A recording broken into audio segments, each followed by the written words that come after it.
There's some more learning opportunities I want to share with you.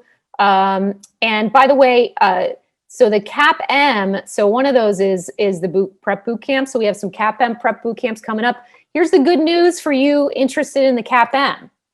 No change. There's been no change to the CAP-M so far. So if you want to do the CAP-M, I'd recommend getting it done before the changes occur, because usually what happens is, if history is going to repeat itself, usually what happens is the new PMBOK guide comes out. So again, that said, May 1st is the current prediction. Usually once it comes out in like 6 months to 9 months, then the exam changes.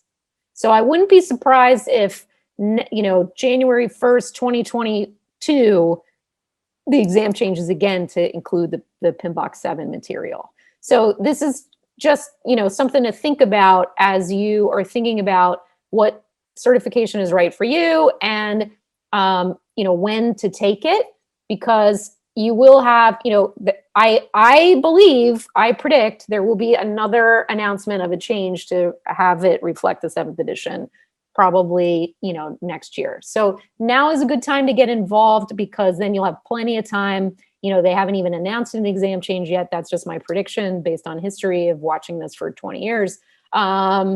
And you could get in now, and then you'd have plenty of time to, nail the exam before that is even a worry.